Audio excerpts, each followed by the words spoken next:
Bitte Tinterman is going to take us beyond this great, magisterial overview and the synthesis of Humboldt's, the importance of Humboldt, in which Jürgen Trabant has expressed the desire of Humboldt to look at languages, but also to be, he talks about his painstaking work on languages. He works on lexis and grammar, and Bitte Tinterman has worked with great courage and conviction to really go through what Humboldt says about all the Southern American languages. She's responsible with Professor Ringmacher, for publishing what Humboldt wrote on these 30 grammars of the South American languages. And this is important work. This is rigorous work. This is work of a very different kind than the work that Jürgen Trabant does, but they've always worked together because, as I said before, we're here among friends. And Jürgen Trabant and Bitte Tinterman are great friends. And they're friends because they're complementary in their ways of interpreting Humboldt, interpreting different dimensions of Humboldt, but things that Humboldt held together. So I'm not going to give too much of an introduction. We're running a little bit late, and I want you to hear Bitte Tinterman, but I will make a criticism before she speaks. This work she's doing is so important, and I, of course, respect that it's important for the Germans. But it's obviously of crucial importance for the Spanish and for the Latin American countries, so it must go into Spanish. This is absolutely, I said this 3 years ago when I gave the very, wonderful promotion review of your work. It has to come into English and it has to come into Spanish, and it has to be on the internet, because as soon as it is, it's going to provoke all sorts of very interesting discussions. If I work on with a Chinese specialist, she already knows Bitte Tinterman, because the Chinese are working with Bitte Tinterman on conferences on these kind of questions, and these are fundamental questions. But from the fundamental overview, you really have to come down to the painstaking work of the quality that you're going to hear now. So thank you very much for welcoming Bitte Tinterman. Thank you, James, for your kind introduction. I only listened half to your talk because I was worried about the PowerPoint presentation, and I think thank you also for. But the thing that I work with the Chinese linguist has other reasons. Okay, but I will start now. Data on languages of the world today often is gathered in databases like the Language Archive, Ethnologue, or the World Atlas of Language Structures. These databases give researchers access to information on languages from all over the world, with no need to direct contact with these languages and their speakers. From the beginning, the documentation of languages has been linked to the comparison of languages and language families, the origins of language, and the number of existing languages in the world. In the late 18th and the early 19th century, some major surveys on the languages of the world were published. These were Peter Simon Pallas' Linguarum totius orbis vocabularia comparativa, Lorenzo Hervás y Panduro's Vocabulario Poliglotto and Saggio Pratico delle Lingue, as well as Johann Christoph Adelung's and Johann Severin Vaters Mithridates oder Allgemeine Sprachkunde. While Pallas' Universal Vocabulary contains lexical comparisons of about 200 languages, the Mithridates includes beinahe 500 Sprachen, nearly 500 languages. The fourth volume of the Mithridates shows that the knowledge on the language of the world was increasing rapidly at Humboldt's times. It contains supplements to the previous volumes as well as chapter revisions. Humboldt himself contributed to this volume with an essay on the Basque language, the language he had studied during his travels in the Basque country in 1799 and 1801. A common trait of all these surveys is the underlying idea that languages are the best means to describe the geographical distribution and origins of peoples and their languages, especially where other historical evidence is lacking. This idea had been developed by Gottfried Wilhelm Leibniz in his essay, I only quote now the English translation of the title, Short Memoir on My Studies on the Origins of Peoples based primarily upon evidence from their languages. Humboldt found existing language data collections too limited to lexica and the Lord's Prayer routinely used as a text sample. In his first lecture at the Berlin Academy in 1820, titled On the Comparative Study of Language and its Relation to Different Periods of Language Development, as Jürgen Trabant has shown, Humboldt addressed Leibniz's memoir and suggested that linguistic studies should not be limited to investigating historical questions on the origins of language and humankind. Instead, linguistics should be a subject of its own right. Quote, I only read now the English quotations. The comparative study of languages can only be used to acquire lasting and significant insights into language, the development of nations, and the progress of mankind, when it has made into an independent branch of study with its own goals and purposes. End quote. In this talk, Humboldt outlined his idea on comparative linguistics and his plans for future research. He emphasized that the necessity to understand the organism of each language, this means its grammar and lexicon, as a first step in comparative linguistics.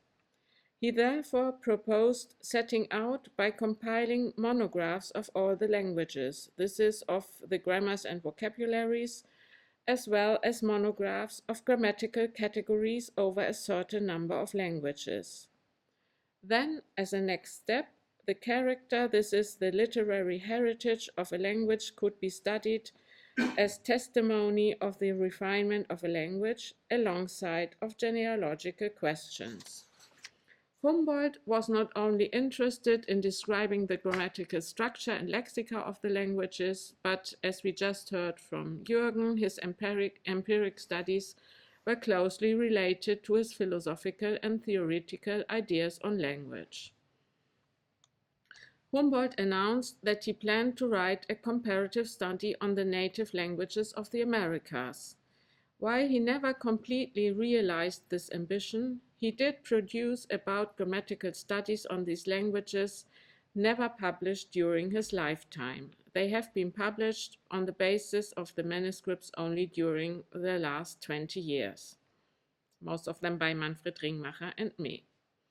Humboldt based his own research of the American languages and other languages that he analyzed, like Basque, Sanskrit, the Austronesian languages, or Chinese, on pre-existing language data. This is, he himself used grammars, vocabularies, and texts provided by grammarians before him.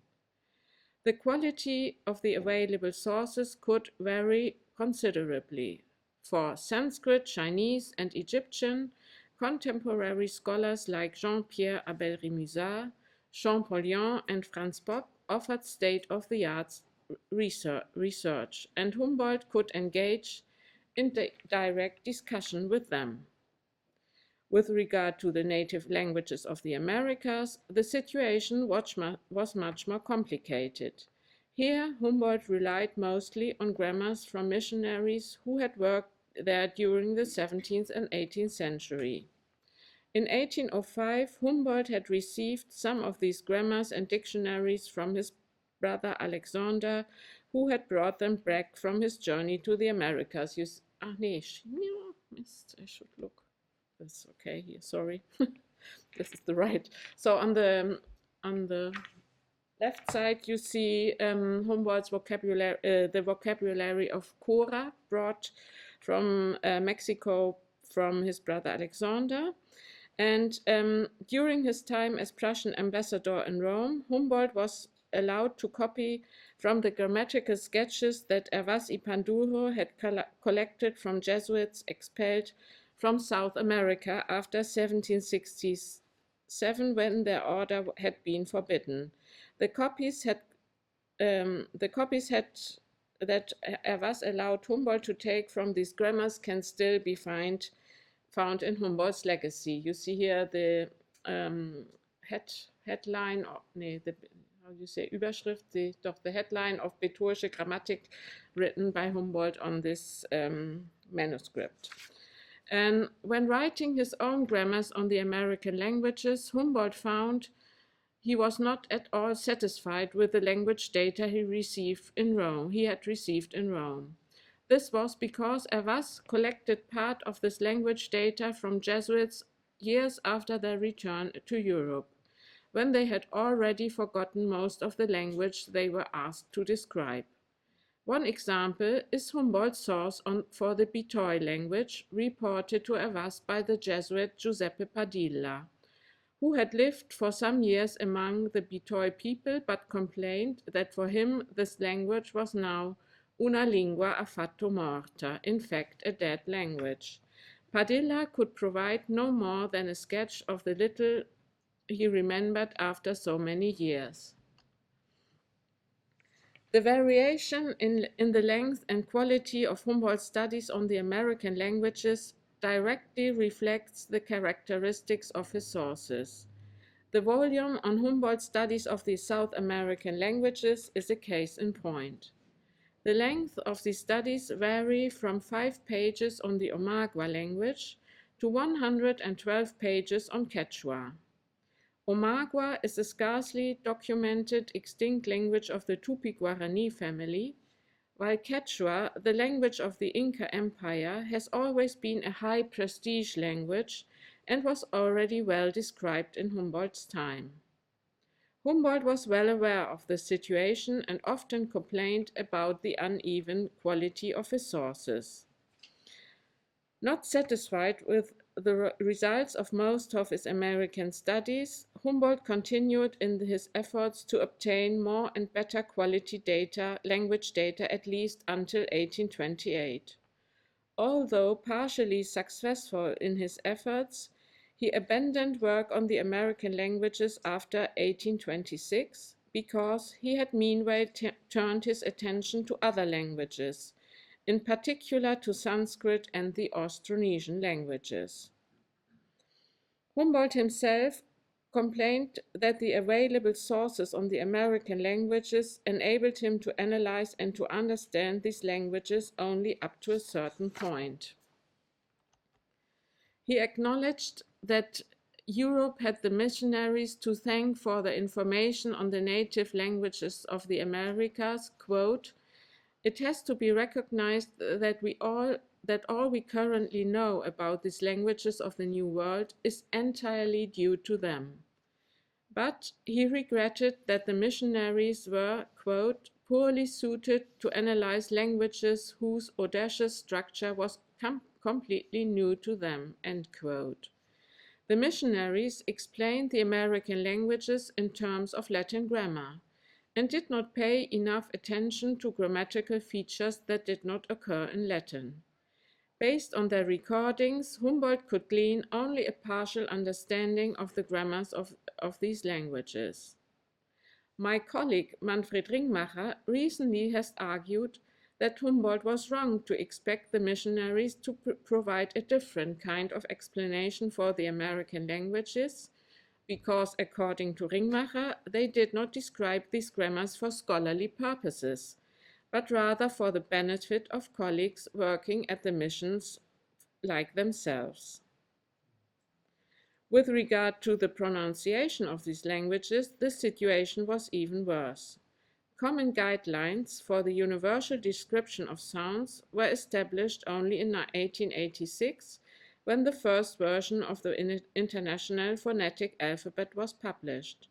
Until then, it was very difficult to transmit the phonetic value of sounds, and also Humboldt refers to this.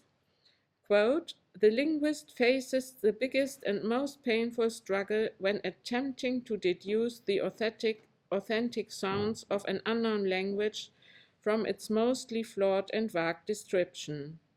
We still have no complete scale of the speech sounds, Buchstabenlaute, nor reliable indicators for assigning the right position to each unknown sound.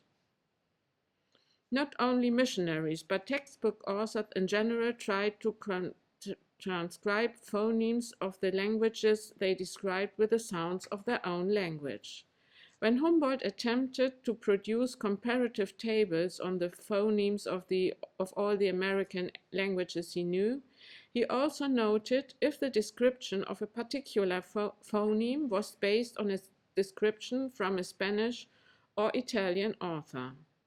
But Humboldt often failed to grasp the phonetic value behind the letters he found in his sources. For example, he did not succeed in understanding the sound represented by the letter X he found in grammars on Nahuatl. As the authors of these grammars were Spanish, they presumed that their readers, these mostly missionaries working in Mexico, would understand how to pronounce these letters. Apart from criticizing the language descriptions of the missionaries, Humboldt also took them to task for not respecting the religion of the indigenous peoples. Quote, near all the Catholic and Protestant missionaries believed that they had to eradicate the old cult and introduce the new one without preparation. End quote. Humboldt also discusses the consequences of this attitude and expresses doubts about the success of missionary work. 200 years later, language documentation is a subdomain of linguistics and linguistic anthropology. But missionaries are still involved in this field, even if this is not overtly apparent. I refer here to the activities of the Summer Institute of Linguistics, which is involved in language documentation as well as in missionary work. The Summer Institute of Linguistics is perhaps best known for the Ethnologue project. The editors of this database declare on the website that, quote, Ethnologue, Languages of the World is a comprehensive reference work cataloging all of the world's known living languages. Since 1951, the Ethnologue has been an active research project involving hundreds of linguists and other researchers around the world. It is widely regarded to be the most comprehensive source of information of its kind, end quote.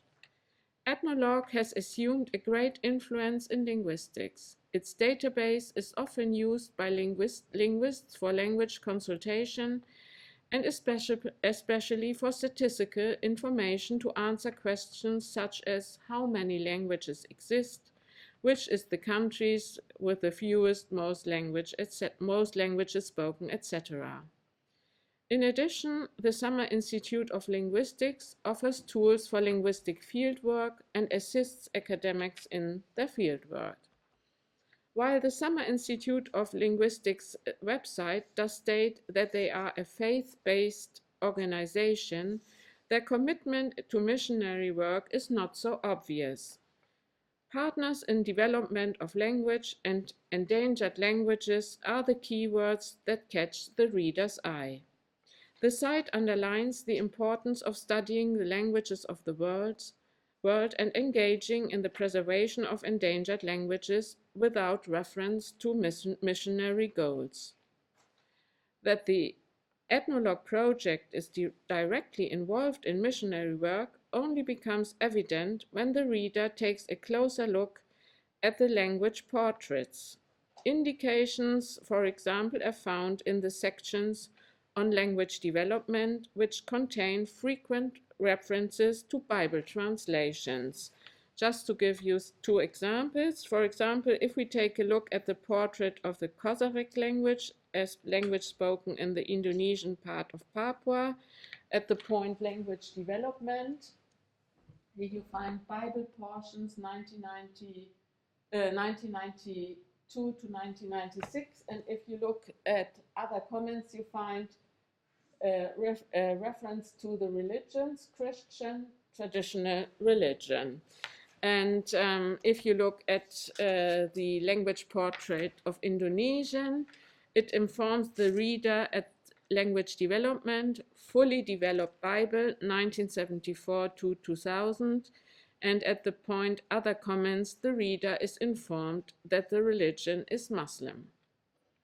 With regard to ethnologue, Lise Dobrin and Jeff Good in 2008 have pointed out that linguistics is the only academic discipline, quote, with institutional dependencies between academic linguistics on the one hand and Christian missionary organizations on the others, end quote.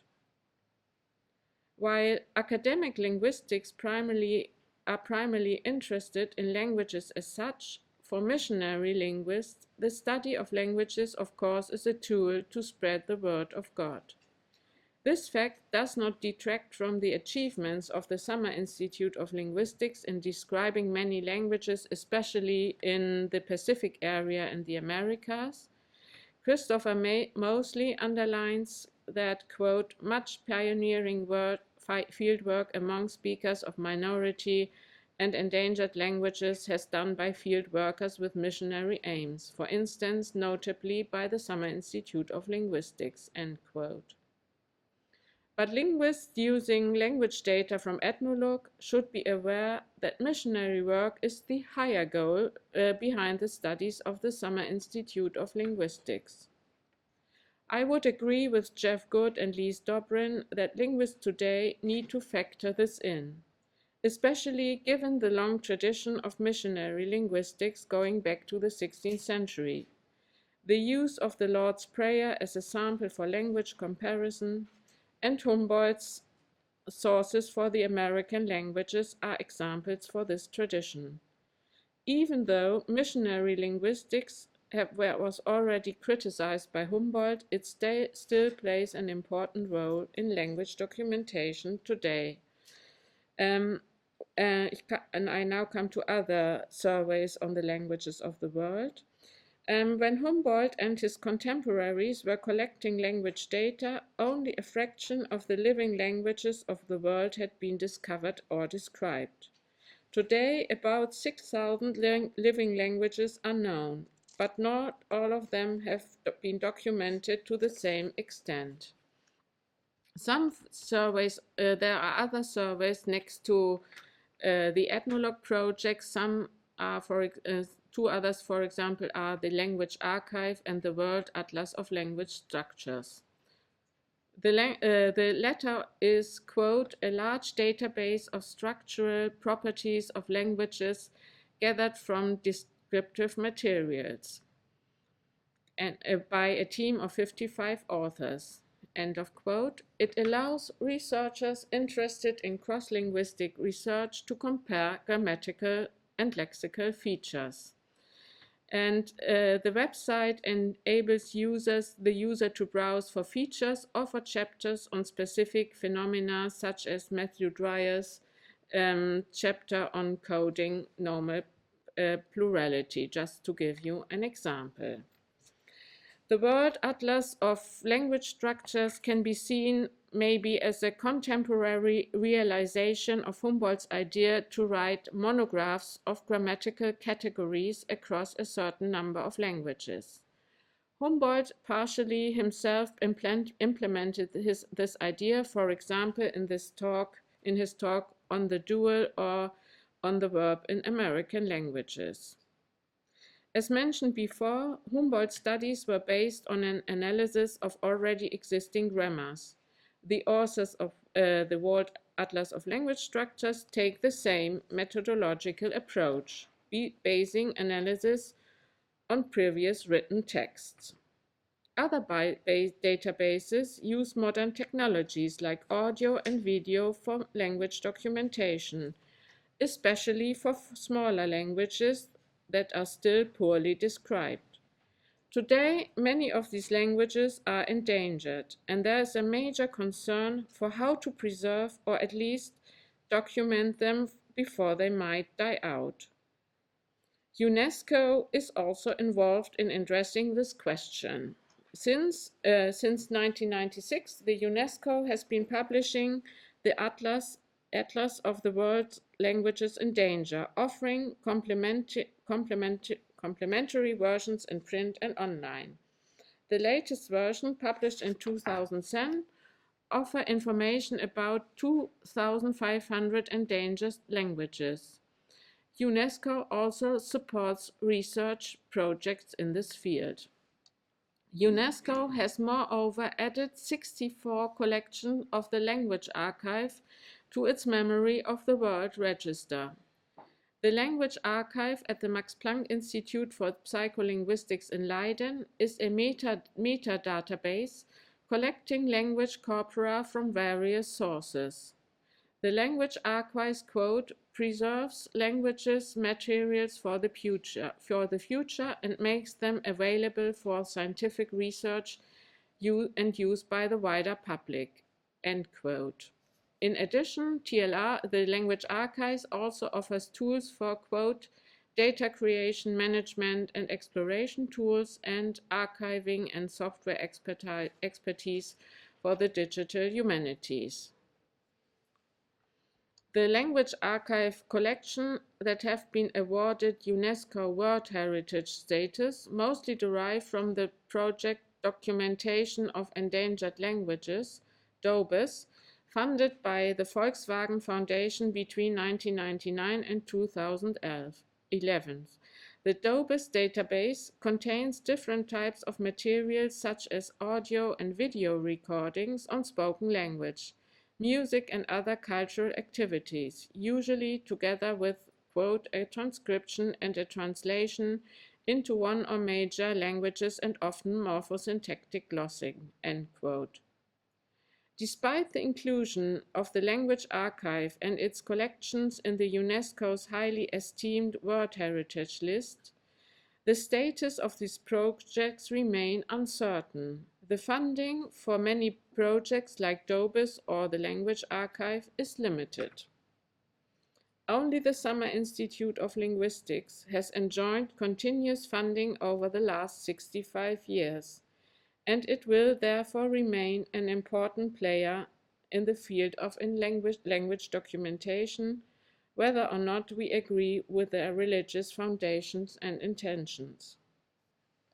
I would like to conclude now with the following remarks. In Humboldt's times, scholars were primarily concerned with trying to understand how many languages exist, because most of the world's languages, especially in the Americas, Africa, and Asia, were as yet unknown. Today, about 6,000 to 7,000 languages are known, but especially those with a small number of speakers and an exclusively oral tradition are in danger. It is estimated that about half of the existing languages today might die out over the next 30 or 50 years. Thus, linguists doing fieldwork are focused on documenting and describing endangered languages, most urgently those with only a few fluent speakers remaining. If we share Humboldt's idea that the differences between languages are not those of sounds and signs, Schellen und Zeichen, but of Weltansichten, worldviews, then humankind loses more than sound and signs with each dying language. Each extinct language can also be considered a lost piece in the Weltgeschichte, this is Humboldt, Weltgeschichte der Gedanken und Empfindungen der Menschheit, the world history of the ideas and sensations of humankind, as Humboldt would say. Thank you.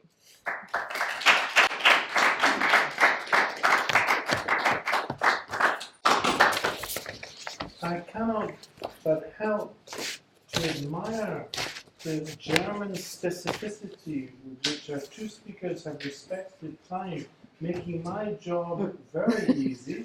Thank you both for the very stimulating. I have lots of reactions, but we have time and we have the occasion. We have half an hour for questions, but I want to directly, instead of responding to this, as Mark would say, that's Yeah. might have like me to do, but I don't want to. I will respond, but I'd like you to respond, give you the place to respond, and I will come in first if Willst du nicht zu mir there's, kommen wieder? if this takes a few minutes to shape up. Jürgen, could I ask you to, Yeah. and I better sit down, John, otherwise, my Welt hat sich otherwise, Tun Sie das in the middle? so I'll open up first and then come to my own reflections, which will be long if I'm given space. Please, do. So this is a question to bring both texts together. I mean, what you were saying at the very end about kind of each, 50% of the world's, if 50% of the world's 6 to 7,000 languages are likely or possibly going to die out in the next 30 to 40 years, then this fits in with what Jürgen was talking about in disappearing worldviews, sort of absolutely. And I guess one of the things that sort of draws this together is then the politics of monoglossia or the biglossia, in which there is a lingua franca, and sort of all the socioeconomic reasons as to why these languages would be dying out, and the technological reasons, I guess, as well, that just as Latin was destroyed kind of by the printing press, Latin is a lingua franca, that now English as a lingua franca is facilitated by new media and those technologies. But I guess the question I had for you, Uta, was actually about the missionaries, and that on the one hand, it seems that that the reason for studying these languages today is partly to facilitate Bible translation, to facilitate spreading the word, but at the same time, one might expect that the diversity of languages goes against a kind of totalizing understanding of Christianity. So I was kind of interested into what the theology would be that would actually be trying to preserve linguistic difference, when one might expect to see the opposite, that there is the Word of God, which is going to be brought back to certain canonical languages, even if they're not the canonical languages spoken today. So is there a kind of theological basis for celebrating linguistic diversity, or is it simply pragmatics of the missionary movement? Maybe, I'm not sure because I'm not a missionary linguist, maybe You get that impression. maybe, I think most of the missionaries today are Protestants or evangelists, and they believe in the, I don't know if I can explain it in English, but Jürgen will help me. It is because of the Pentecost message that says that the word of God shall be spread in all the languages. So this goes together with the missionaries' intentions today. I would, if I may, I think for instance, in the first Mithridates, in Konrad Gessner's Mithridates, 1555, Konrad Gessner, a Protestant, a Zwinglian, Swiss, he, in my reading, he's the first who says the variety of language is a donum Dei, a gift of God. So he reverts already. He doesn't say it's a punishment, but it's a donum. So the variety is donum Dei. And this, yes, I think this is also connected to Protestant theology. However, if I may however, you are completely right. I mean, it's a very ambiguous thing, because they are promoting the variety of languages, but with monotheism. And so they are destroying at the same time the religions of those nations speaking different languages. And this is, of course, and by the way, Humboldt said this very clearly. He said, yes, we have these missionaries, we have the Jesuits, and we have to thank the Jesuit fathers for what they did, but their work is mainly destructive. He says they destroy the nations, the cultures of those nations. Yeah. Well, I mean, this seems to be the tension in both of the papers, that on the one hand, there's a preservation of languages, but without the desire for preservation of worldviews. because obviously the plurality of worldviews is going to get in the way Yes. of the kind of totalizing missions that are going on. And this is something that your paper, Jürgen, was very clear about, which is why I wonder about sort of the theological underpinnings, or then the kind of, you say that sort of the European Union doesn't have a philosophy of linguistic diversity to go with the kind of the claim that it sort of wants to defend these things.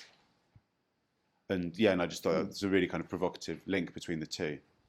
I certainly want to come back to that, but John has also got a pressing thing, so I think we'll go to John first, then come back to me. I'll give myself the microphone after John. Well, I think that if you want to look for a force that is trying to do away with diversity of worldviews, cultural worldviews, and impose one single worldview, I wouldn't look to religion today, but to science. That's what science is about. I mean, science has no room. I speak as a linguist as well, whose colleagues see themselves as scientists, would walk around in white lab coats if they could get away with it. And if those who are not of an anthropological bent believe they have the truth, they have unique access to the truth, partly because of instrumental means, technological means, and they have no time whatsoever for any sort of cultural diversity. So I wouldn't actually try to be too hard on missionary linguists in this regard. I'd instead aim my fire at theoretical linguists if it's, preservation of cultural diversity that we have in mind. May I? Yeah, okay, you're going to come first and then I'll come back. No, but very quickly, yeah, thank you, John, for this remark. I think this goes very well with the general dynamics of European philosophy and science from Plato on. Plato criticizes, he hates the words because they are bad images of the world, and they are obstacles to truth. And this is then modified a little bit by Aristotle. Aristotle thinks, languages are not so important. But then, of course, science is, if we look at Bacon, the new science, and what does he discover? He discovers the languages as the idolafori, and they are the enemies of truth because they are different and they are bad concepts. Metaphysical garbage, as you yourself wrote somewhere.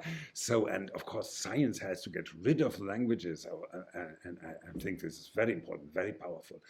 But it connects with the monotheism at the same time. So I think these two dynamics go together, and have a little chapter for plurality. Okay, if I can just take. Do I need the microphone, or is this microphone not good? You can use that one then. Take the words from my mouth. Yeah, may I've just. given up my 3 times. I've given up. Now the organizers just taken over. Okay. He's going to defend linguistic diversity in the power. Right. Okay, Marco.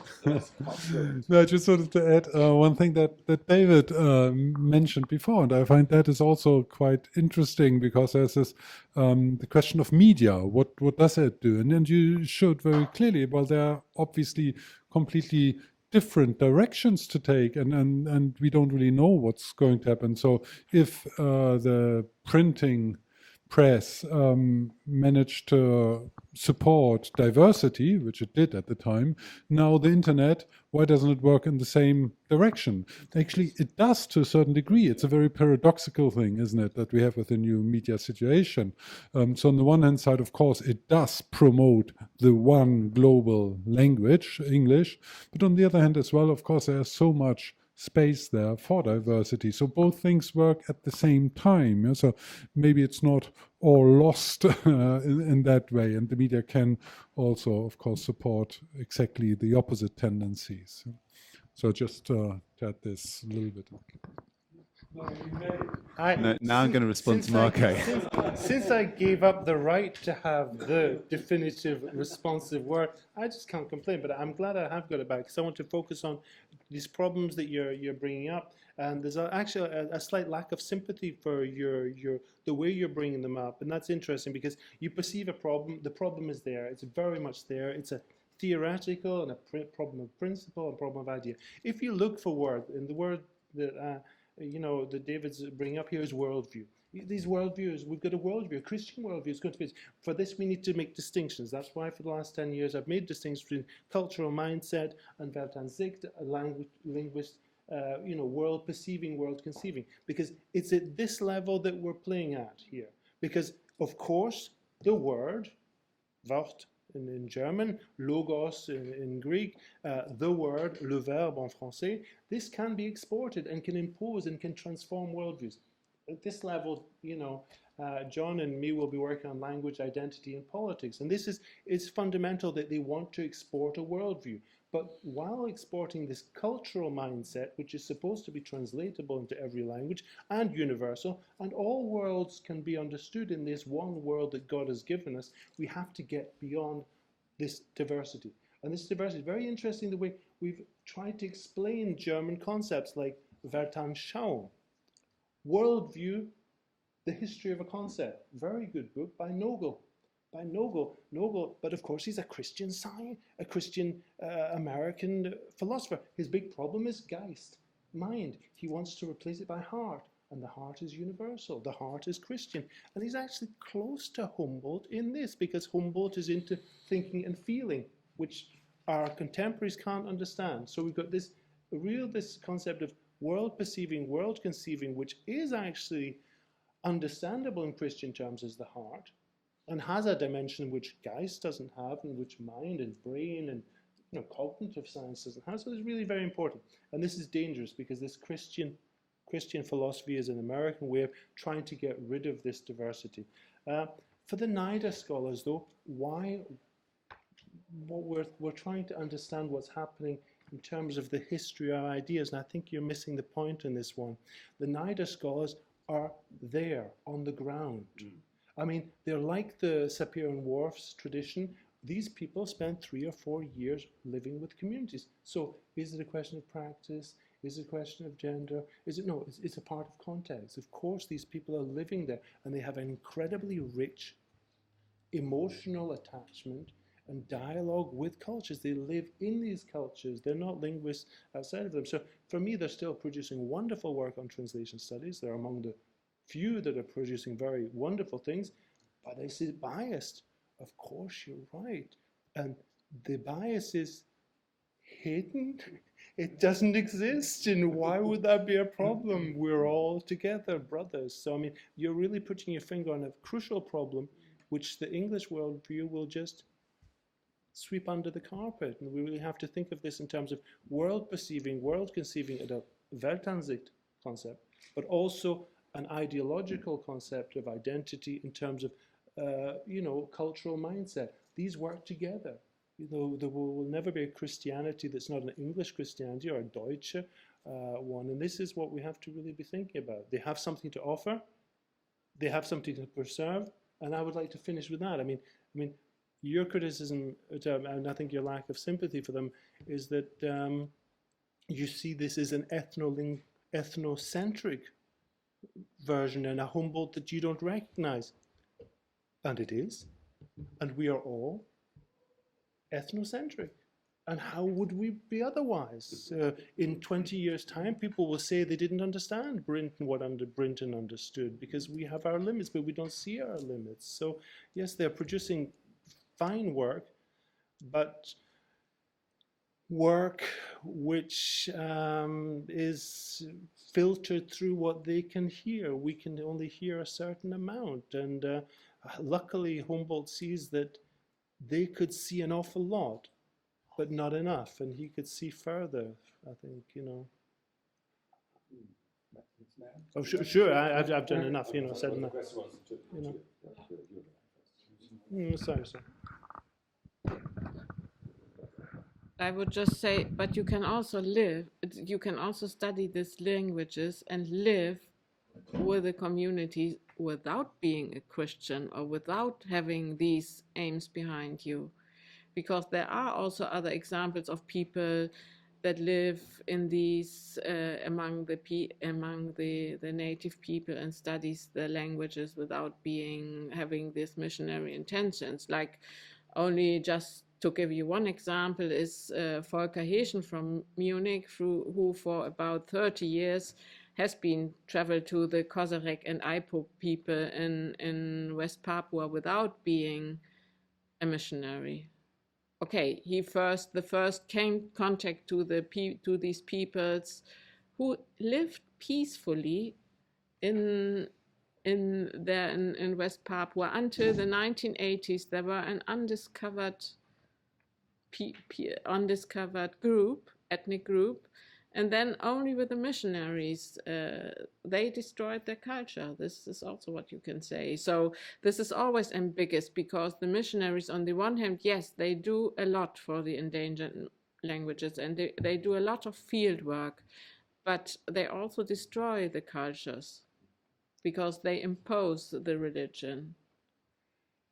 However, we only know about these people because those guys go there. Yeah, okay, I mean, that's we also true. know Yeah, that's the ambiguous. Yeah. Now, what you said is dehumanizing. You've taken all autonomy, you've taken all agency away from the people who are not the missionaries, saying the missionaries destroyed their culture. I'm sorry, the people whose cultures you say were destroyed are agents, they're human beings who make choices. It's not the case that, and your worldview is very Eurocentric in saying that. Your assertion that only the missionaries have agency, they went in and destroyed, rather than offering something that people chose to take up, that's a very Eurocentric. Yeah, but the people have no choice there. Oh, how do you say that? They have no. That's what I mean. That's dehumanizing.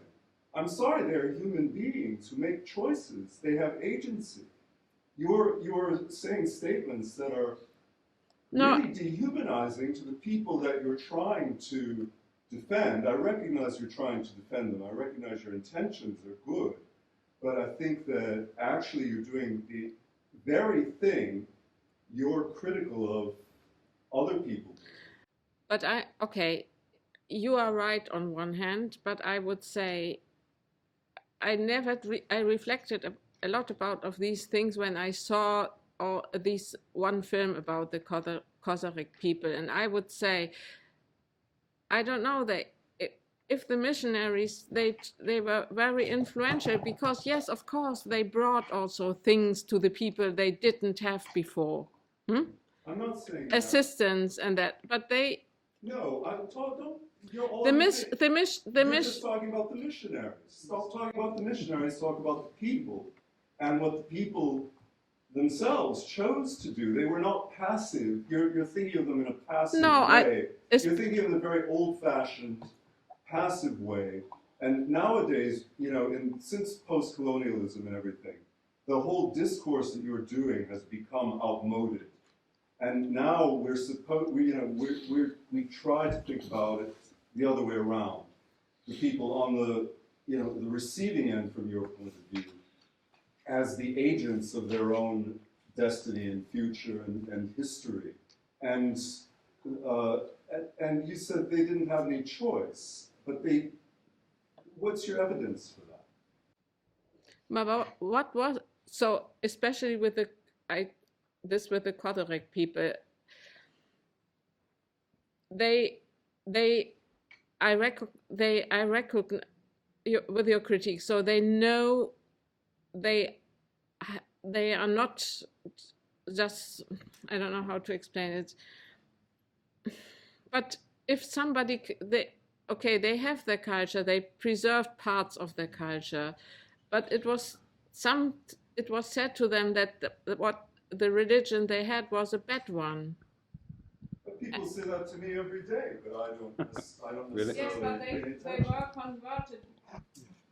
Explain it in English. Okay, I think Jürgen wants to come in at this point. If John, I certainly wanted to continue this discussion, which is actually on the fundamental one. Can I give? May I just say, I think the situation, yes, these people have agency. They are free to choose if you're to a certain extent. I would say if you come as a conqueror to the Brazilian jungle, you have a certain power on these people, and they are not so free to decide what they do. So I'm still would say yes, Eurocentric, because Euro or Europe or the European people going there were the powerful people, and there was a equilibrium between the colonized people and the colonizers. So I see your point. And of course, for instance, Parais, who I quoted, he says, yeah, why do you Europeans or you Euro anthropological linguists, you can't say to the Aipu or so, don't speak that or continue speaking that language if they want to become citizens of Indonesia, or is that if they want to become citizens of Indonesia, of course they have the right to become citizens of Indonesia, to learn Indonesian and to leave their language behind. So of course they have this liberty. But however, I would say the power of not only of religion, it's also about science, as you said yourself, and modernity, Western ways of being and living are quite strong, and they tend to not to be too positive with the cultures they encounter. So I see your point, but I'm not yet convinced that, you see, what you call the agency of the others is as strong. John, Can I just very one quickly thing now, because I really want to get that- you on the plate. yeah. No, but I mean, I wasn't talking about the colonial invasion, but the Summer Institute of Linguistics. Sorry. Thanks a lot, John. yeah. Okay, I'll pass over here, and then I'll skip over to you, but I would like to come back to this myself, okay? Yes, okay. John Walker. Thanks a lot. I wonder if I can just take up Professor Joseph's point, and also in relation to what Uta Tinterman was saying. It seems to me we're confusing, or at least in danger of confusing, two things here. One is the issue of human worth and equality of culture, and the other is this idea of agency. Because it seems to me agency, particularly if we're talking about language, implies dialogue. Not just equality of worth, but actual dialogue, which is predicated on equality. Now, it seems to me surely very difficult to talk about an equal dialogue between people who bring in what is factually a universal language, English, and crucially also the language of technology and, inverted commas, development. In relation where there is another group of people who may not have a written language, their language is not codified, and if it is being codified, it is being codified precisely by the Europeans. Now, it seems to me, I think dialogue is the key idea for Humboldt. And something this raised in my mind was a book by a scholar from Berlin, who I'm sure Jürgen will know, Andrea Polaszek, with her book on Orientalistic, Yes.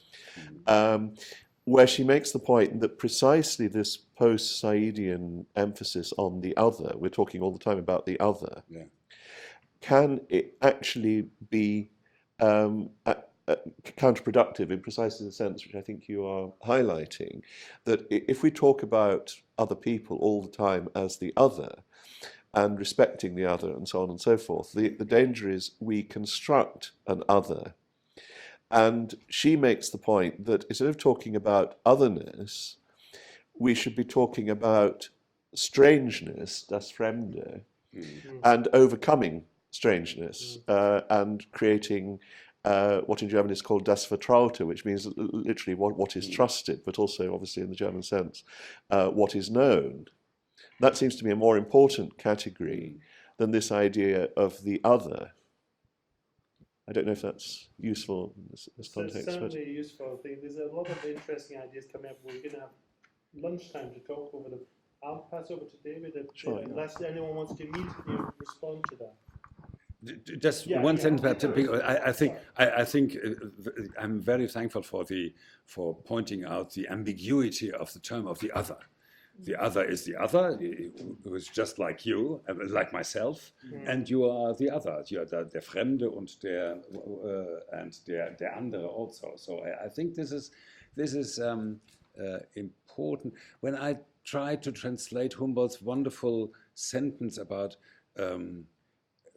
das Wort muss aus dem fremden Munde wiederkommen, aus dem fremden Munde. He says, so my word has to be repeated by you, because then I have to in the dialogical dimension, and my word has to come out of dem fremden Mund. Yes. So but fremd is also a word like this. It's fremd because you are another, but it's not completely the other. So it's not the term in the French, like in the French theory. I think in the French theory, l'autre, altérité, that's really different. So there is an abyss between me and the other. Yeah. But der Fremde as well as the other, or der andere in German, is not like this. It's just, as you pointed out, it's an ambiguous term.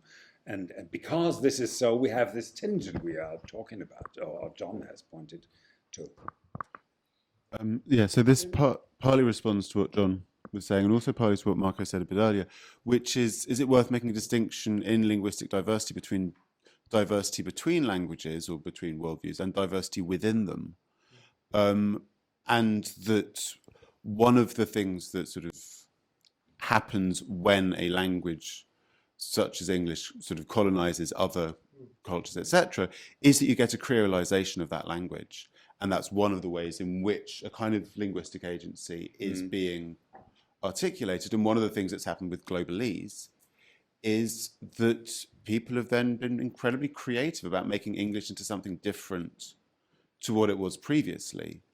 And that what's happened sort of with missionaries is that actually Christianity changes as people who are then sort of kind of brought into Christianity. They don't simply say, here is the theology, we're going to take it upon ourselves, but suddenly you get this amalgam of lots of different kinds of practice going on, and that's a place where there are individual and collective agencies going on.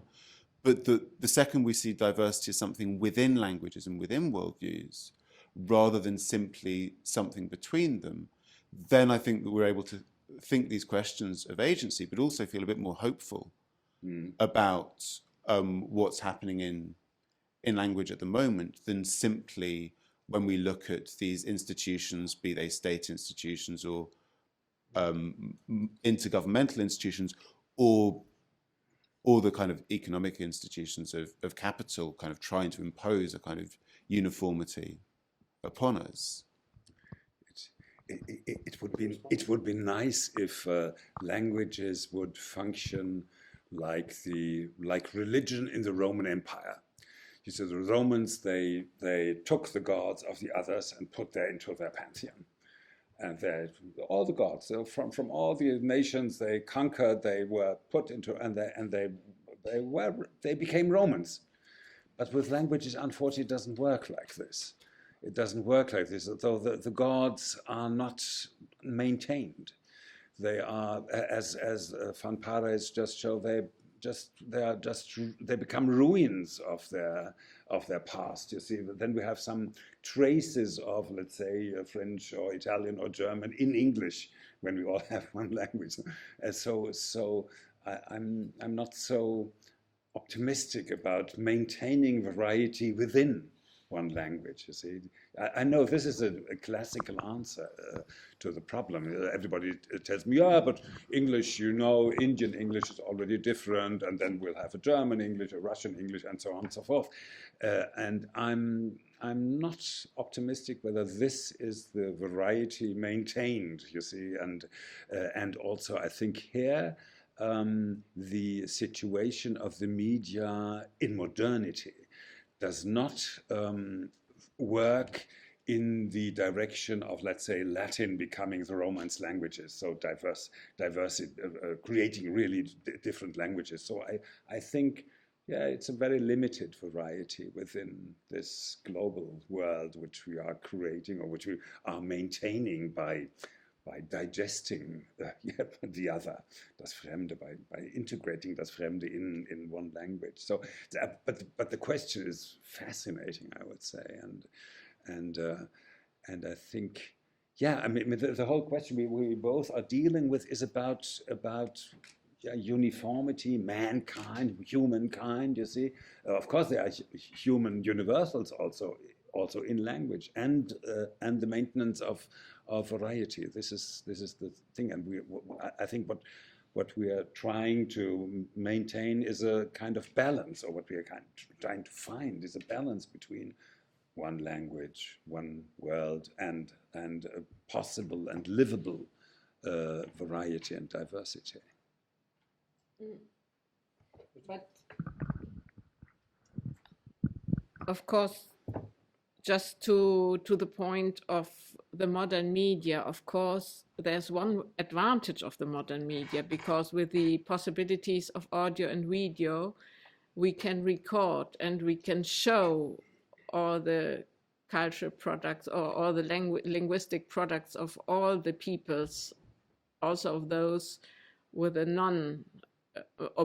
also only with those with an oral tradition, and this is what is done, for example, with the Dobus project, and everybody interested in these languages can analyze them and can see the texts, as Humboldt was also saying, because Humboldt also complained with the material on the American languages that he only had the Godfather and no other texts, no original texts from the cultures that had no written tradition. And this is, of course, today better. So we can, if we want, we can get access to much more languages than it was possible before. So Humboldt would be glad with this. Yeah, I wanted to focus, because we've sort of moved over onto different questions. I'd like to focus back onto this question of creativity, and also the sort of the relationship, your relationship or your attitude towards it. There is a certain pessimism in your paper, and as well, your strategy is one of optimism and pessimism, which is original. But when I would just sort of contest for my criticisms of the way there's a certain French pessimism that you get drawn into because you use that French pessimism. This creativity seems to be the fundamental question. Creativity in dialogue, yes, and creativity in worldviews that we need to focus on. I'm pessimistic myself and a little ambivalent, because the way you're speaking, or you seem to be speaking in a sort of really a way that goes in line with a lot of desire to save languages. What does that mean? Save the words and the grammar, and then put them on video. Then we have them in some place. This is not Humboldtian. Humboldt would say that we need to learn these languages, perpetuate the worldview through the creativity of this. But look at the whole way the English-speaking world is doing this, and it's drawing everyone into the English-speaking world. We're going out to save. This is the problem with eco-linguistics. They think they're going to get Australians and Dutch people and the South Americans to go off to Australia and save these languages. No, they're not going to learn these languages. They're not going to understand these languages. But they're going to think we somehow possess them. And that is what Hegel called the formal understanding. Now we have it. We've got it labelled. It's in our files. Now we can forget it and move on to the next. This is a real fundamental problem. So I'm pessimistic at that level, but I'm not pessimistic about the human capacity, the creativity. So why not go more, instead of to your French model, which you like as a Latin, scholar, a scholar of the Romance language, why not go to the one essay he wrote on the American language? He sees these American languages disappearing. He says Europe's languages disappear like that, but creativity doesn't disappear. This creativity is irrepressible, and it's one of encounter. It's one of dialogue. It is in the Singlish or the English or the different forms of Creole. These are languages that are being created at the same time through interactions. How would you respond to that? I mean, this Can we be pessimistic about the universal and fundamental creative Denkkraft und Sprachkraft, which is a Dialogekraft, you know, for Humboldt? No, this does not disappear. Yeah, So this- the Yeah, human, yeah, yeah, yeah, so- yeah. But so the creativity and linguistic activity does not disappear as such. However, if just one of my examples on my 40th slide was the simple example of the French adjective for new. They have two. They have nouveau and neuf. And we only have new or neu in German. So English doesn't make the difference between neuf and nouveau, materially new and epistemologically new. So something I do not yet know is nouveau, and something which is fabricated materially new is neuf. So, and if this disappears, of course you still can create it in German or English or whatever language is left over. But then it disappears. I mean, it disappears from the text. It disappears. You see what I mean? So the difference is not there anymore, and hence this, if you want, the creation of this kind of concept is not left over. And so on. So if we take away the grammatical or lexical or so whatever differences, then there is only one. If I have to learn English, I have to use the progressive form. Hence, I do not have the possibility anymore, as in German, not to make the difference between sie singt.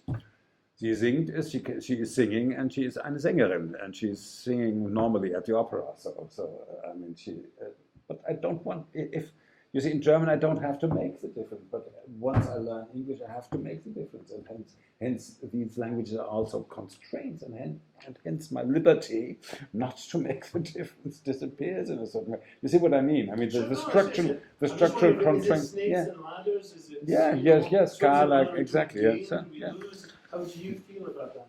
I have another precise question for Ute, but I don't know, okay. if the floor wants to. John? I have a question for Jürgen. Jürgen, how, I mean, in the maps that you showed of the EU and all of that, I mean, what about, where is Arabic? Yeah, okay. Where is Bengali? Where is Roma? Mm. I mean, talk about wiping out diversity, linguistic diversity. Are they not doing it? And by the way, aren't you complicit? No, I completely agree. I completely agree. And I think I said that the map does not represent the whole reality. Of course, there are no language of migrants, and there's no minority language. There is no Sorabian and things like that. Of course, yeah, no, completely agree. But you still only mentioned smaller European languages. You didn't talk about non-European languages. No, I didn't talk about Indonesians living in Paris or so. Yeah, but which I should have done. Yes, of course. Yeah. Well, I mean, I think it shouldn't be EU. I mean, that's my point. Yeah. Shouldn't they be really? How do you justify having Gaelic, Scots Gaelic, for instance, or Irish as an official language of the European, European Empire? Sorry, European Union. Excuse me. Empire. When, that was completely accidental. When you don't have, you know, when there are many more speakers of Bengali, for instance, but that would never be considered. Is there not an ethical issue here? It's of course it's a Eurocentric and European Union centric view, which you just saw. But I completely agree with you that these languages are there, and that they have to be maintained, and that they have to be safeguarded, and so on and so forth, and that they present further difficulties within our community, within our polis. Why difficulties? You say Difficult. Okay. Difficulties and beauties. Yeah, thanks. Yeah. Well, time is running late, so I've just got a yes/no question for Tintin, because you're the great specialist on this sort of this whole diversity of these languages. One of my problems was about Arabic and the Semitic languages in Humboldt. With all this amazing discovery of the Basque and the South American languages that you know, am I right in believing that Polish and the Slavic languages really don't exist for Humboldt? That he really doesn't, as Grimm does. For Grimm, if he goes on to the Germanic myths, he goes straight on to comparing it to Slovenian and Slovakian and Polish. And the Semitic languages, there are some sort of fairly not derogatory, but really rather unpleasant lines on that. Although I know he's very sympathetic to the Jewish tradition. I mean, are these not sort of empty, sort of blind spots when they don't come into his synthesis of this linguistic diversity? But Humboldt studied some Hebrew when he was young. And for the East European languages, he studied some Bohemian, so Czech language. So he tried to, and as much as he studied when he in the 1820s, he studied a large variety of languages. But in some cases, when he discovered that somebody else was better than him, like with Chinese or with the Egyptian, then he let the work to the specialists, because he was also convinced that so many work had to be done for the description of the languages of the world that he thought that it couldn't be done by one person. And so he knew that he couldn't study all the languages by himself, but he always supported specialists in the field, like Bob for Sanskrit. He got the post at the university. So, yeah. Can I ask you just to give me those references? Would be not to forget. Okay. And now it's lunchtime, I believe. Okay. Thanks very much. Thank you. Thank you. Thank you.